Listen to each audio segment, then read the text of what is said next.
represents their sense of confidence, their sense of their high expectations of themselves and their expectations to be successful. They are number one.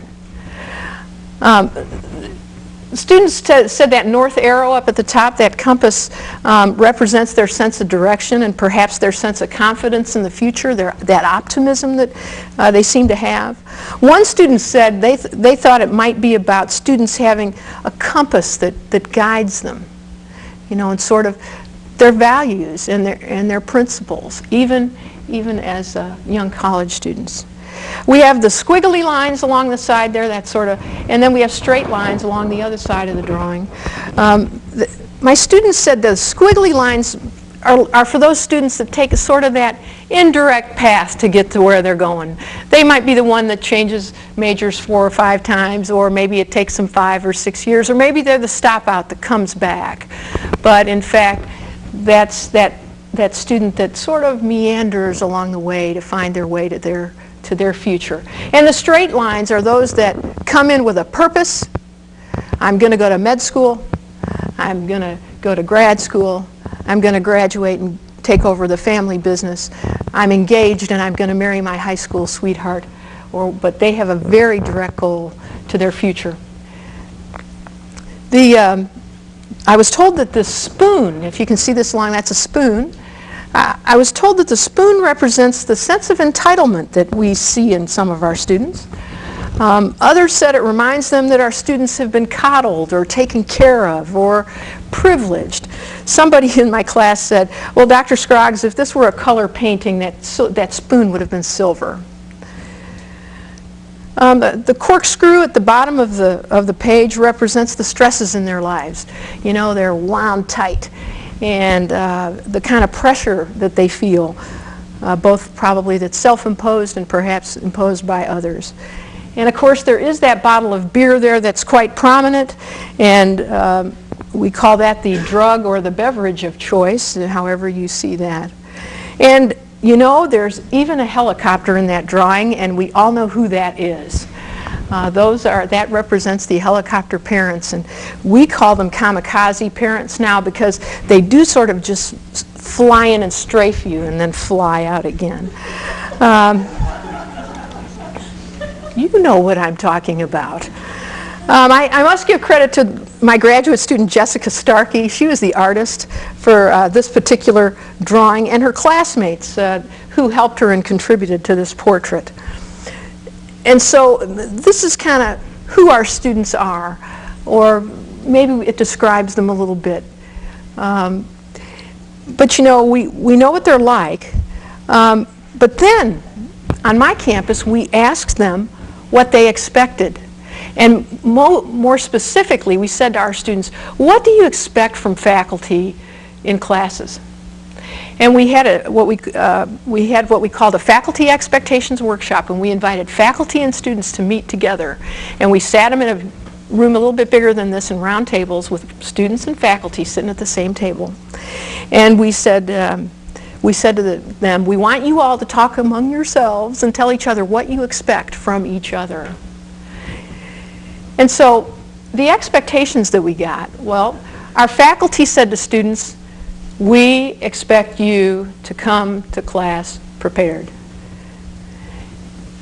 And our students said, we expect you to come to class prepared. I found that a rather interesting comment, and I'm not sure what that says. Well, maybe I am sure what it says, but we'll see. Our faculty said, we don't like it when you bring your laptops to class and you do Facebook the entire class period and mess around. And the students said, you know, we don't really like it either. In fact, we find it pretty distracting when our colleagues do that. But you know, many of us are actually taking notes. Our computers are our version of spiral notebooks. Okay? I had a faculty colleague who said, Cathy, I'm not letting students bring laptops to class anymore. I'm not going to do it. And I said, listen here, you know, for many of our students today, this is what they're taking notes. They're not messing around, and they're not doodling. Well, maybe doodling is surfing the net a little bit, but who knows. Okay, here we go. Faculty said C is an acceptable grade. Oh yeah, you know what the students said. No, it's not. The students said it's not acceptable if you want to attend med school, law school, or a top-tier graduate school. And students told the faculty members they're tired of PowerPoint presentations. And so this is not that long a presentation, I promise. You know, students said to faculty, your use of PowerPoint really doesn't equate with your mastery of technology. You're not telling us that you've mastered technology by using PowerPoint. And in fact, the biggest negative we get on faculty teaching evaluations is students are not impressed at all with faculty's knowledge of technology. You know, they really don't know what's going on out there on the internet, and aren't really connected the way that students feel like they ought to be. So I found that a very interesting one. So our students have pretty high expectations of our institutions, of our faculty, of us. And you know what? They have visions of greatness. I mean, they believe that they are number one. In a study by the Horatio Alger Institute, 86% of the respondents said that someone in their generation will be the next Bill Gates. Now, over half of the respondents in that survey said that they knew the person that was going to be the next Bill Gates. I mean, you know, they were in their class. But my favorite is that 25% of the respondents said they are that person that's going to be the next Bill Gates. Now, I call that confidence. So students come to our campus and they expect to do well. They expect to be protected, and they expect to accomplish their goals. They expect to be successful. So if in fact we have the most special, sheltered, achieving, expectant generation come into our campuses, why wouldn't we help them discover and develop and use their strengths to find the good life?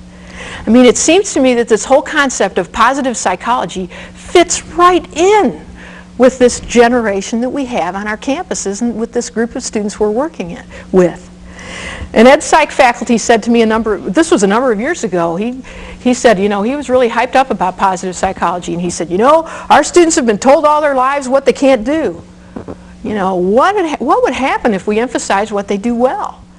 And I sort of got to thinking about that, and I said, you know, the literature would suggest that they have not been told what they can't do, but they have in fact been rewarded for not doing a whole lot. Our students are used to being rewarded for participation. They've received all kinds of awards all their lives for just showing up. I have, you know, there are red ribbons and blue ribbons and yellow ribbons and green ribbons and white. When you're in a swimming meet, if there are 7 lanes in that pool, there are 7 colors of ribbons. And I bet if there were 15 lanes in that pool, there would be 15 colors of ribbons. And that's fine, except that mom and dad sometimes treat that as if it was a major accomplishment rather than, you know, you're working hard, you're doing your best, good for you. So where does this lead us? Well, I think it makes the case that positive psychology and helping our students identify their strengths fits with who they are, and it fits with our desire as educators to prepare them for life beyond college. And I believe it leads us to helping students learn how to use those strengths as they make choices for their future. You know, Baylor University was the first place I heard about using strengths. I was telling Eileen last night that I remember being at a Big 12 Senior Student Affairs officer meeting when she was still the vice president at Baylor, and she started talking about talent development and about strengths. And I remember leaving that meeting thinking, what an interesting concept. How cool would it be for us to talk to students about strengths? And so through our Career Center, we began looking at that and using it. And so I'm going to talk to you a little bit about what we're doing at the University of Missouri to use with strengths. Some are obvious. We use them with our freshman interest groups. Our freshman interest groups have about 1,800 first-time college students. They all live in our residence halls, and about 25 students in each interest group. They're co-enrolled in 3 classes.